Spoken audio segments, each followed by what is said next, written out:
कि न जाने मेरे दिल को क्या हो गया, अभी तो यही था अभी खो गया। हेलो हेलो कि हो गया है तुझको तो प्यार सजना, लाख कर ले तू इनकार सजना।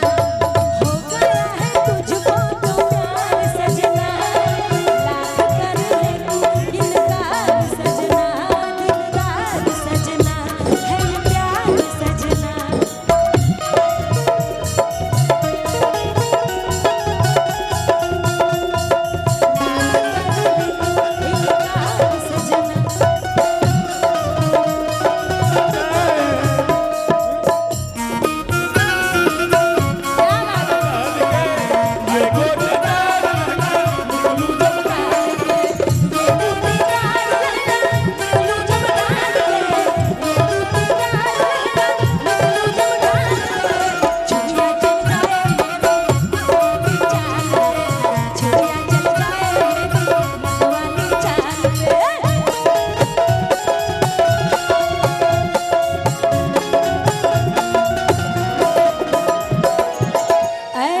रुक जा, थम जा, ठहर जा, वापस जरा दौड़ पीछे।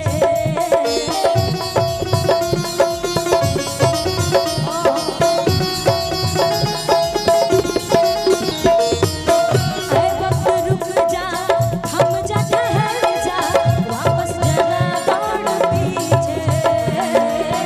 मैं छोड़ आई खुद को जहां में, वो रह गया मोड़ पीछे। हुआ क्या न जाना, ये दिल क्यों दीवाना। ऐ हो गया है तुझको तो प्यार सजना, लाख कर ले तू इनकार सजना।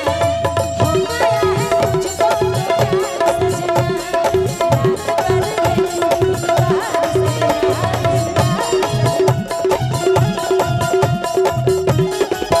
सजना। प्रिंस जी के चाचा जी के तरफ से व्हाट्सएप जी के तरफ से ढेरे ढेरे हरियर नंबरी बाटे। हाँ कि घोड़ावा चढ़ल आ बबुआ के चाची आवेली।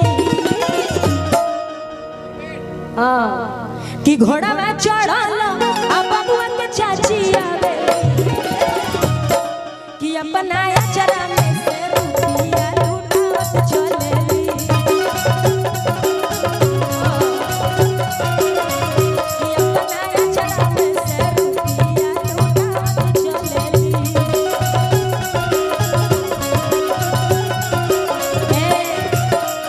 और देखिए हाँ अब सब धीरे धीरे आवता। देखिए बहुत अच्छा हमारे राइटर हमारे कवि जी मेन गार्जियन बने। हाँ बबुनी के चाचा बड़का और रोशन बड़का पापा।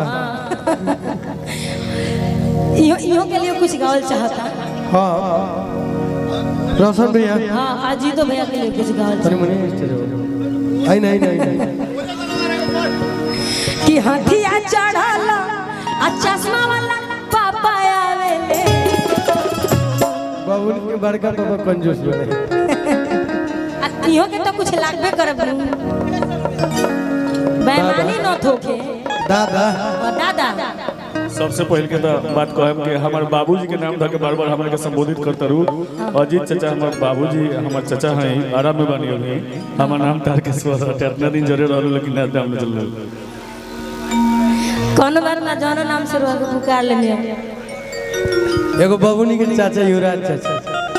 कहाँ बनी हाँ कि घोड़ावा चढ़ल आ युवराज चाचा आवेले,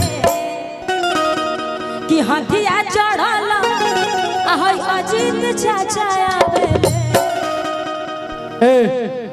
नाम बोलो पैसा दो यार। छोड़ के न जाओ पिया, छोड़ के न जाओ पिया, तुझको मैंने दे दिया, हो तुझको मैंने दे दिया।